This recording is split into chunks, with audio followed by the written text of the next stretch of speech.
Hello friends, मैं आशीष स्वागत करता हूं आपके अपने यूट्यूब चैनल पर।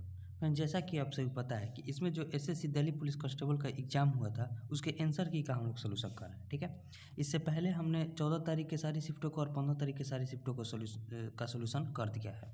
आज इस वीडियो में हम लोग 16 तारीख के फर्स्ट शिफ्ट में मैथ के सवाल को देखेंगे। सभी में हम केवल मैथ के जो 15 सवाल आ रहे हैं उसी 15 सवाल को हम लोग सॉल्व कर रहे हैं। ठीक है, अगर आपने पीछे का वीडियो कोई भी नहीं देखा है तो आप उसे भी जाकर जरूर देखिएगा, उसमें आपको बहुत कुछ सीखने को भी मिलेगा। ठीक है, अगर देखिए ये जो दिल्ली पुलिस कांस्टेबल का आंसर की है आगे आने वाले सारे एसएससी के एग्जामों के लिए इंपॉर्टेंट होगा। और दिल्ली पुलिस कांस्टेबल का एग्जाम शायद इसी साल मतलब नोटिफिकेशन आए शायद, और नहीं तो फिर अगले साल आएगा। उम्मीद है कि इस साल दिल्ली पुलिस कांस्टेबल का एक और एग्जाम का जो है नोटिफिकेशन आएगा। ठीक है, इसका एग्ज़ाम भी हम निकाल चुके हैं। तो देखिए इसमें मैथ का लेवल कुछ ज़्यादा हार्ड नहीं रहता है, लेकिन आपका अगर कंसेप्ट क्लियर है तो आप सभी एग्ज़ाम में एसएससी के कोई भी एग्ज़ाम में आप मैथ में और रीजनिंग में अच्छा परफॉर्मेंस कर सकते हैं। ठीक है, इसका देखिए इसका जो क्वेश्चन है ये आपके आगे आने वाले सभी एग्ज़ाम जैसे एसएससी जीडी के लिए भी इम्पोर्टेंट, जीडी का ही लेवल का लगभग, ये जीडी से थोड़ा हाई लेवल का ही होता है, लेकिन जीडी के तो अभी आसान ही पूछा है। ठीक है,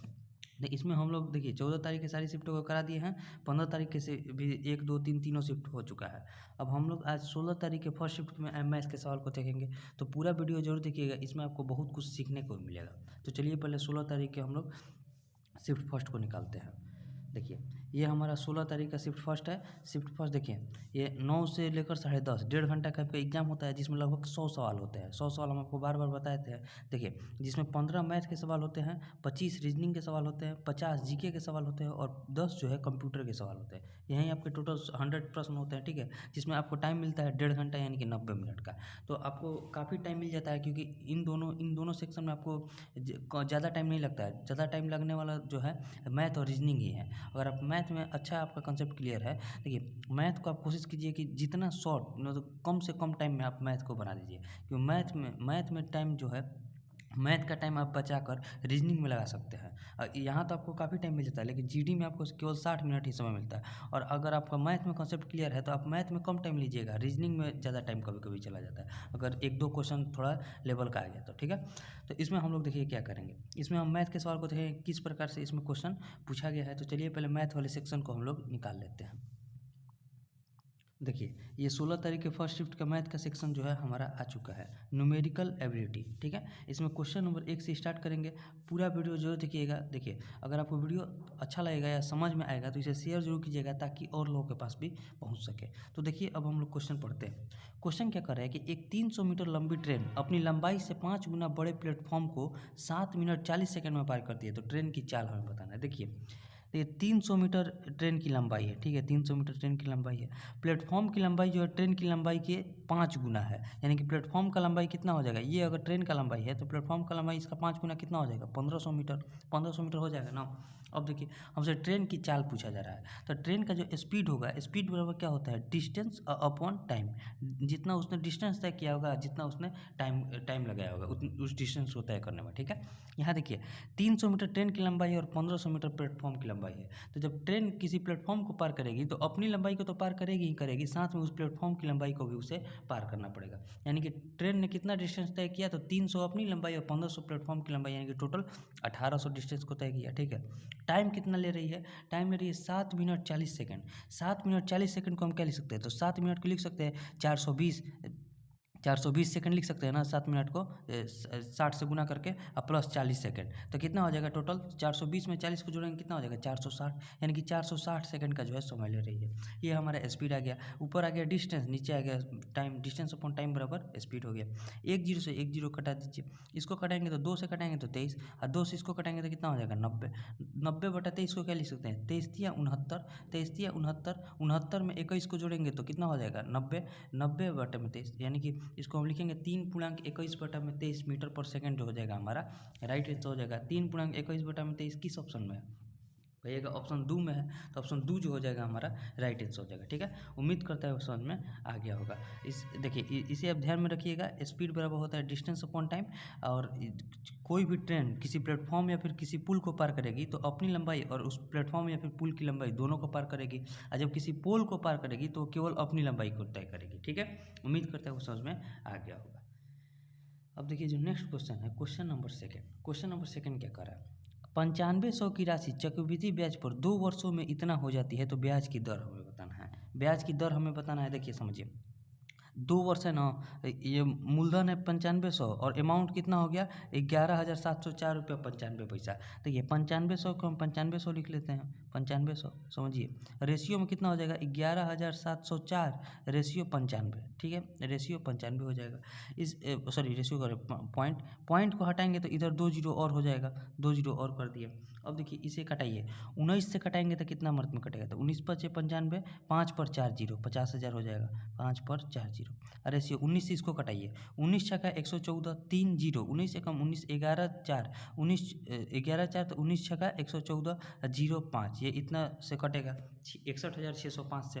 फिर 5 से इसको कटाइए, 5 से इसको कटाएंगे तो कितना हो जाएगा, इसको कटा कर यहाँ लिख रहे हैं, 5 से इसको कटाएंगे तो 10,000 हो जाएगा, 10,000 हो जाएगा ना।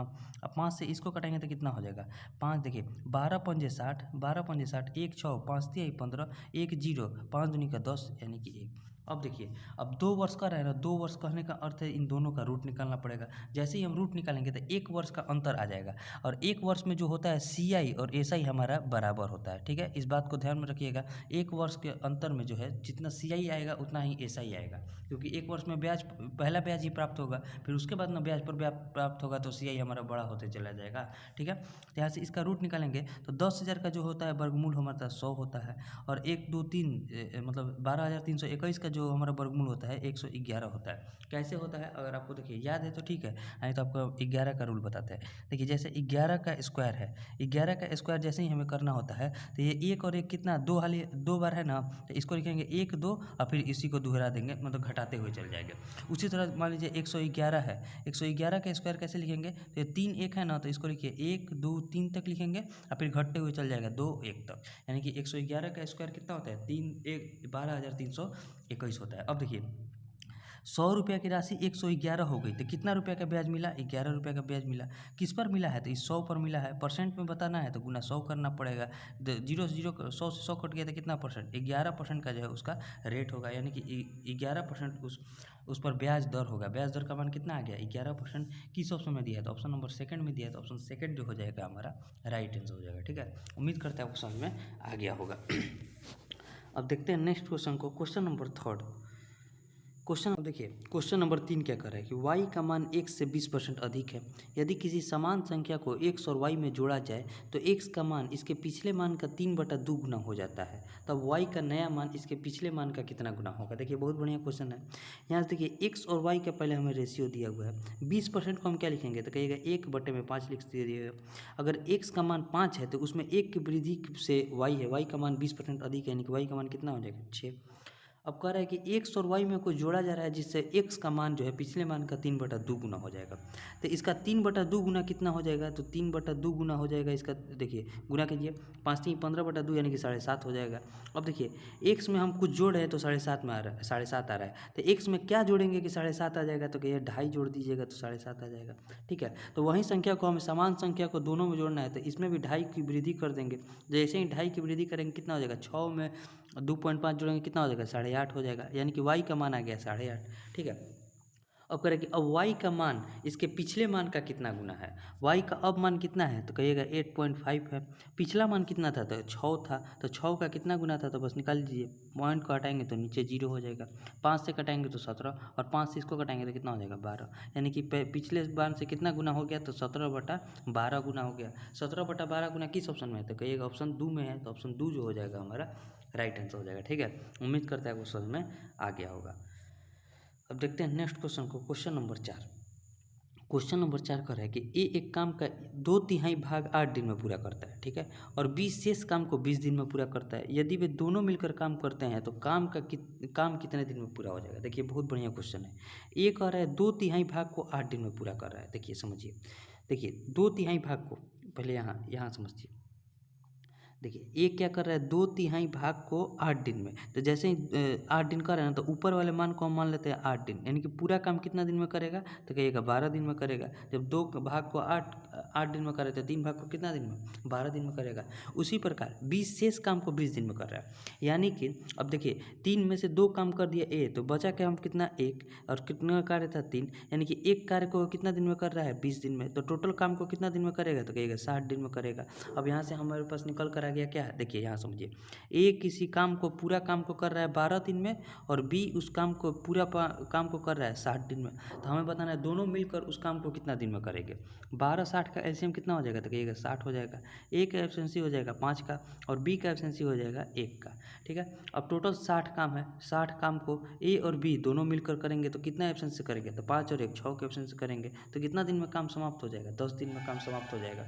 10 दिन किस ऑप्शन में है, तो कहिएगा ऑप्शन 1 में है, तो ऑप्शन 1 जो हो जाएगा हमारा राइट आंसर हो जाएगा, ठीक है। उम्मीद करता है समझ में आ गया होगा। अब देखिए नेक्स्ट क्वेश्चन को देखते हैं, क्वेश्चन नंबर 5। क्वेश्चन नंबर 5 का है कि 15 वर्षों में किसी निवेशित धनराशि पर साधारण ब्याज उसका 3/4 हो जाता है। यदि निवेशित राशि 20,000 है तो ब्याज दर क्या है। देखिए इसमें इस 20,000 से कोई मतलब नहीं है, ये आपको केवल कैलकुलेशन करने के लिए दिया है।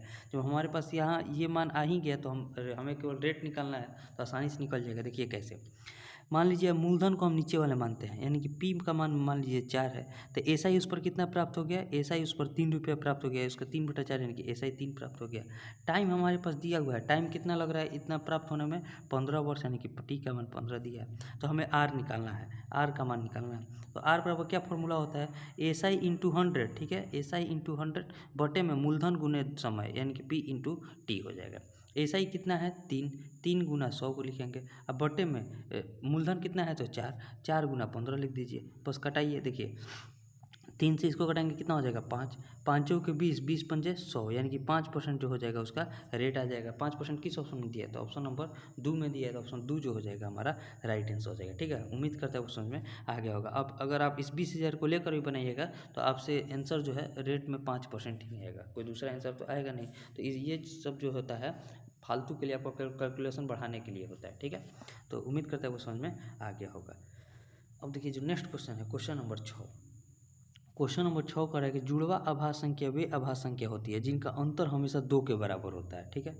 35 और 100 के बीच जुड़वा आभास संख्याओं की संख्या कितनी है। देखिए यहाँ तो आपको बता दिया है कि जुड़वा आभास संख्या किसे कहते हैं, जिसका अंतर हमेशा 2 के बराबर होना चाहिए और दोनों आभास संख्या होना चाहिए। तो ऐसी संख्या हमें बताना है कि 35 और 100 के बीच कितनी है। तो देखिए इसमें आपको कुछ नहीं निकालना होता है। देखिए पहली जो आभास संख्या होती है जुड़वा आभास संख्या 41 और 43 हो जाएगी 35 और 100 के बीच में, ठीक है, 41 और 43 हो जाएगी। उसके बाद जो आभास संख्या आएगी 59 और 61 करके आएगी, 59 और 61 करके आएगी। और उसके बाद एक और आभास संख्या जो लास्ट निकल कर आएगी 71 और 73 निकल कर आएगी।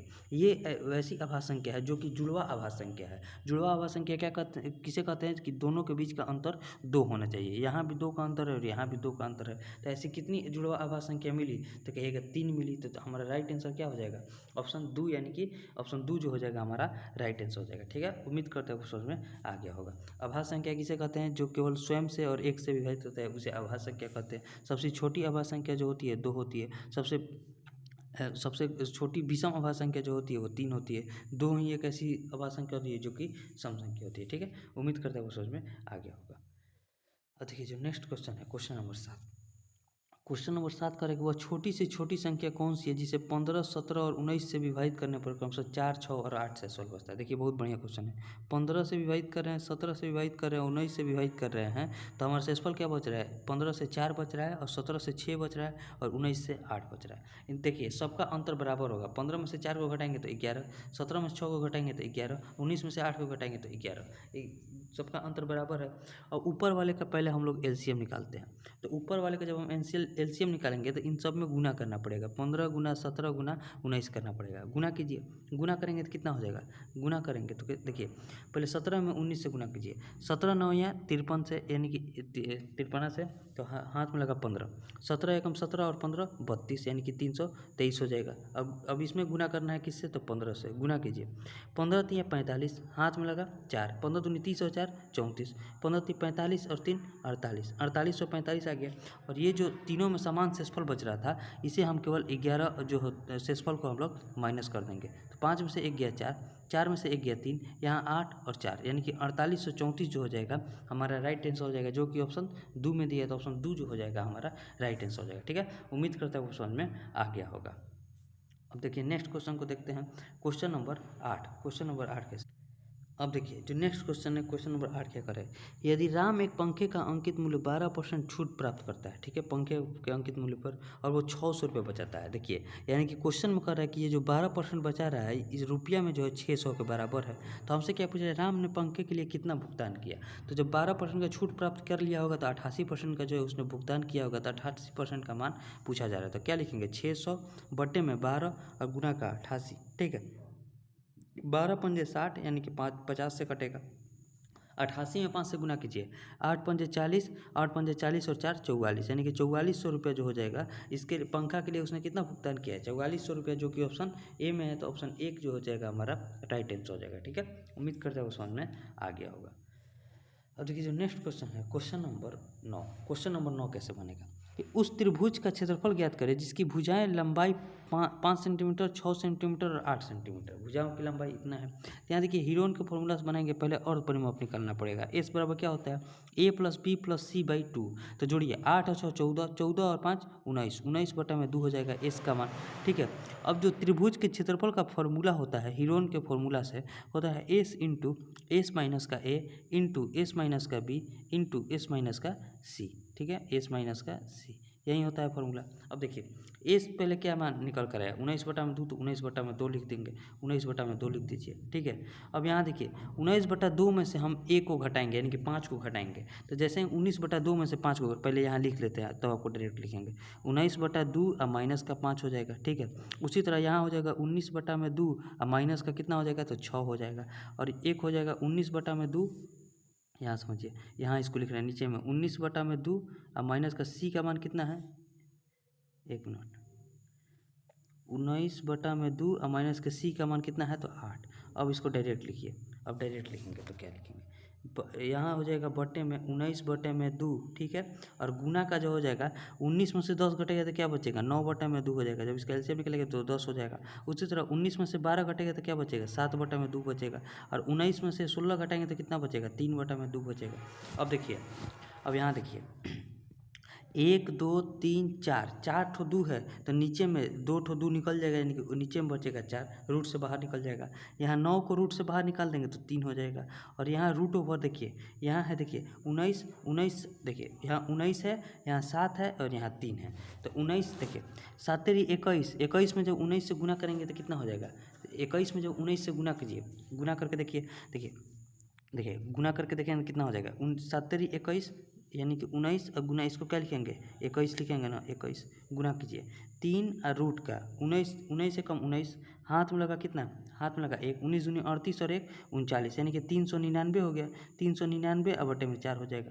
यहाँ समझिए 399 किसके अप्रॉक्स में है, तो कहिएगा 400 के अप्रॉक्स में है। यानी कि इसको जो है हम क्या लिख सकते हैं, इसको हम लिख सकते हैं 400 यानी कि इसको 20 लिख सकते हैं ना, इसका रूट ओवर हम 20 के आसपास लिख सकते हैं। तो 20 मान कर चलिए, लगभग में उसी के आसपास आंसर आएगा। तो 3 गुना का 20 और बटे में 4 हो जाएगा। ठीक है, 4 पंजे 20 यानी कि 15 जो हो जाएगा, इसका राइट आंसर हो जाएगा।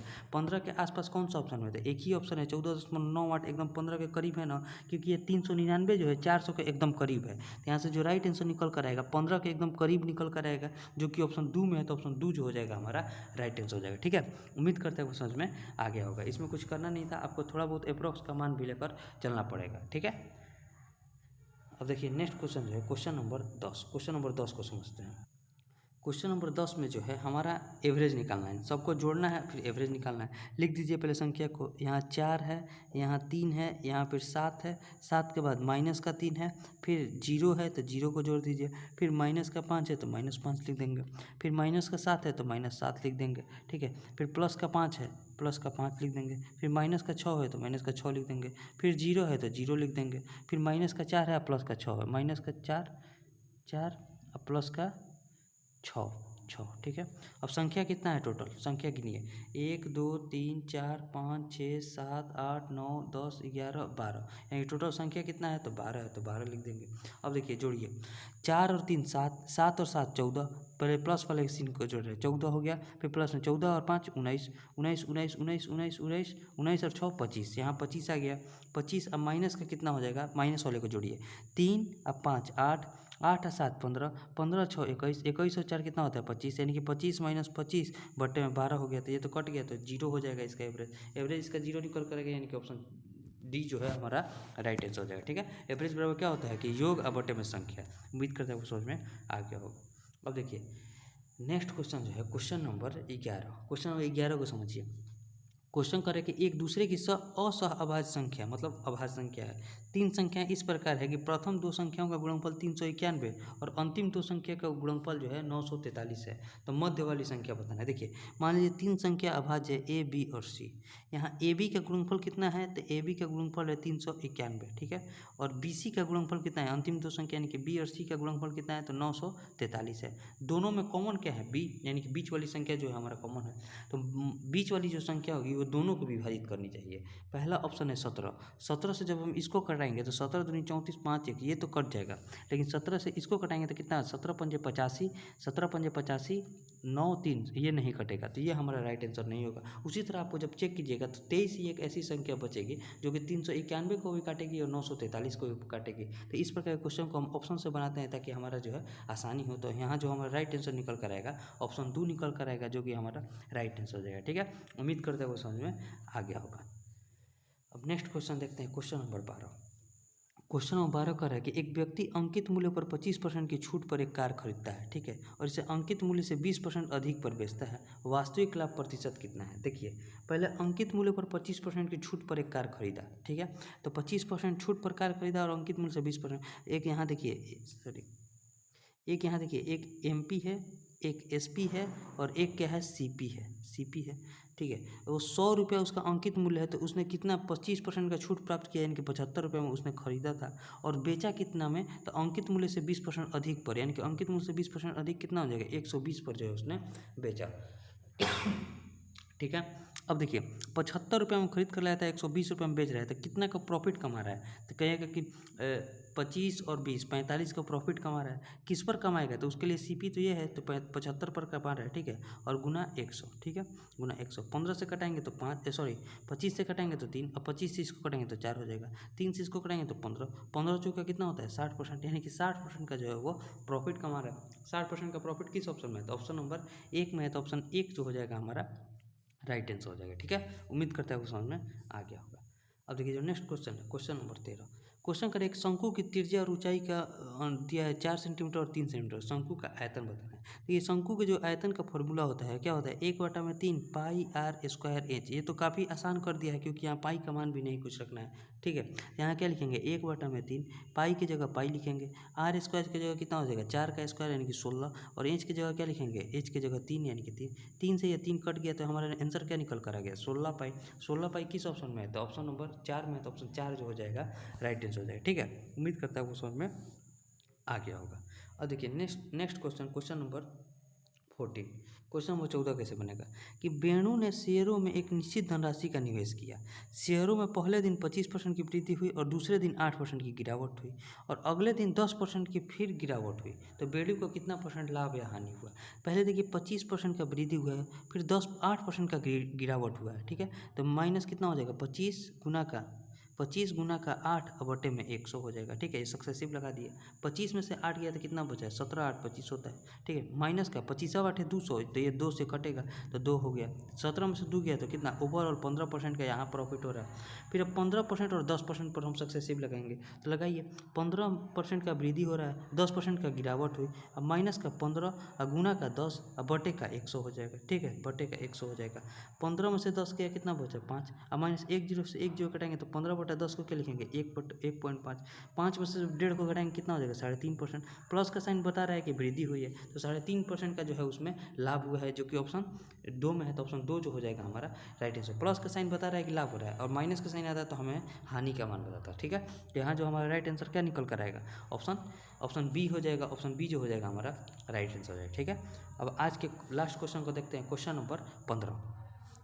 क्वेश्चन नंबर 15 में इसे सॉल्व करना है और इसका मान निकालना है, जो 2z का मान निकालना है। देखिए तो यहाँ पहले लिखिए 3x, ठीक है, 3x ratio y ratio 2z, इसका मान कितना दिया हुआ है 6, 5 और 4,